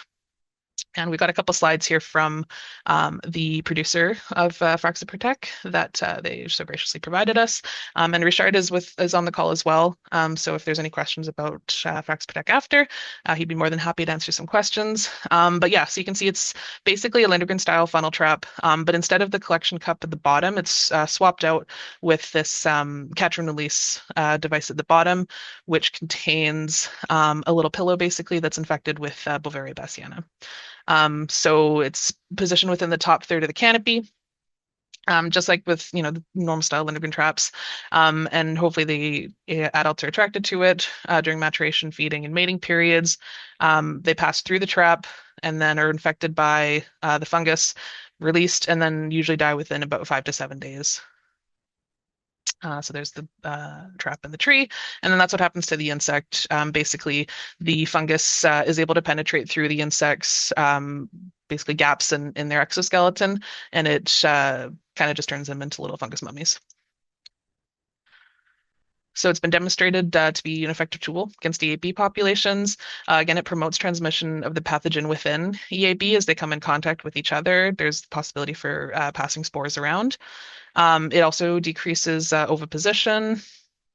It has been shown to be effective in low and moderate EAB populations, which works really well for us as our population is quite low at the moment. And it is combinable with other control strategies like treason, which obviously we're looking to use as well. And this is just a map of just some possible trap density placement. So this is a park in, I believe it's in Quebec. But yeah, so not too many traps per, given area. More so though than if you were to do like surveillance. So you do want to have some degree of density there. So moving on to tree removals. So unfortunately, removals are going to be an inevitable part of this process. We do want to proactively remove some trees that we know aren't going to respond to treatment or just aren't eligible for it. So the candidates for removal, any tree that's confirmed positive, we'll be removing, and then any adjacent trees to that positive tree that are displaying either that more than 30% canopy loss, they're under 30 centimeters dBH, or if it's already in a poor location. So if it's under hydro lines, if this tree's already been a pain, we're gonna want to get rid of it anyway. So that's some examples of some crappy looking removal candidates. Yeah, there's this one on the seawall. These ones are all quite small and quite crappy and also positive. So there's a line about 15 of these ones along the seawall that'll be removed at some point. Again, another large tree that's, might meet the size requirements, but the canopy is just looking quite poor. And this one is also relatively close to a positive tree. And this one at the top right was a positive tree. So that one, you can see the dieback in the canopy there, and the trees that are behind it are ashes as well. So a good candidate for removal. So far, a big question for us has been, what do we do with this waste wood? Ash wood is prized for being a very hard wood, which makes it great for a lot of things, except chipping. So many trees that'll be removed are also going to still be live. So it'll be green wood. Standard chippers typically can take logs over 16 inches, even less so for ash due to the density and, if it's greenwood. And the incinerator in Burnaby, we were in contact with them. A big problem, though, is that they'll only take chip. They won't take logs. So, if we take down a tree up to that 16-inch mark, they can take the chip that we produce, but they won't take the logs. So, that's a problem. Our chippers can't get the size of chip down either consistently small enough to be considered exempt. The majority of the chip that it produces is small enough, but there are quite a few larger pieces, and I've got some pictures next to show that. And then the amount of waste too. So even just from the logs, it's considered too small of a load for a lot of the companies that want to take on the grinding. It's just too small of a job for them to move all of their equipment down here to grind the logs and everything down if we were to send it for incineration. So this is just an example of the chip that gets produced, the chips that get produced. On the bottom, that's the majority of the chip, decent size, small enough, but we do seem to get that last little bit of the tree, the last things that go through the chipper, they're just too big. You can kind of see in the back of the truck there. It's not consistent enough to be considered exempt. So in the good news, though, in the last month or so, we've been in contact and we're going to start working with a company to dispose of ash debris and actually all of our wood waste. They're already certified by CFIA to dispose of all the shipborne dunnage. This material, it's going to be treated the same. So basically, it goes to their facility in Surrey to get ground down, and then they have bee trains heading out to Merritt, basically daily, and that's going to get incinerated at Merritt's green energy plant. So nice to see that it'll be, used for something productive. So yeah, we're working at the details of that of this contract still. So more details to come on that, but it's exciting news because it's been a big question mark for us. And on the other side, though, so for private industry debris, right now, we don't exactly know how we're going to be able to help with this. The material, as of right now, can be sent for either deep burial or chips can be sent for incineration after talking, you have to set up an account with Reworld or Covanta, the facility in Burnaby. You have to be issued a mover and certificate. And again, they only accept chip. But yeah, so right now it's a bit of a question mark. We want to work with industry to find a solution. And also keeping chips on site is best practice at this point. So if you chip an ash tree, if you can't keep it on site and use it as mulch, all the better, because it just avoids the headache of having to try and transport it around at this point. And just any further ideas. So we also want to get some citizen science programs going. We'll be working with ICBC and ICMV, the Invasive Species Council Metro Vancouver, and BCLNA to develop programming, tracking of health of ash trees in neighborhoods, maybe like an adopt an ash program, possibly submitting reports of ash trees on private lands, because that's another component that we don't know. We don't know how many ash trees exist on private lands. We know our inventory, but we have no idea what's on private lands. Or maintaining tree health via the Adopt a Tree watering program that we introduced last year to maintain good ash health, and hopefully trees won't be as susceptible to EAB at that point. And yeah, that's it for me. Any questions? Thank you so much, Haley and Sophie. I'm seeing some really nerdy EAB fungal mummy cosplay or costumes coming out of that. Anyway, yeah, it looks good. Planning, obviously, some things to still be sorted out, but you all seem like you're pretty on top of it. There is one question before we get to our little interactive work. Is there any concern with spreading EAB if the company is driving it to Merritt? I would guess it'll all be very secure loads and whatnot, but yeah, any ideas around risk concern?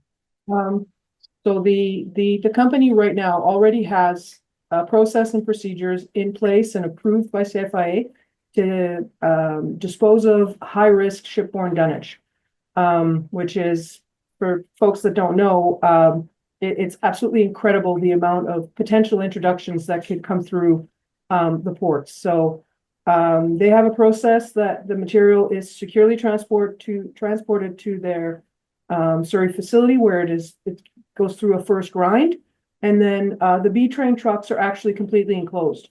So once those chips are loaded into the trucks, they get brought up to the facility, and the whole process takes I think less than 72 hours. Yeah, I think it's 24 hours for them to get to Surrey, and then they end up in Merritt, I think within 72 hours. And then burned almost immediately. So yeah. It is quite a secured process. Like I said, we're just, city, new vendors trying to set up all the details. Mm-hmm. Okay. All right. Great. Well, yeah, it's great that dunnage process was so well thought out already. So that's super helpful. And yeah, again, thanks very much to everyone who's joined us today. And yeah, hope you all learned a little something.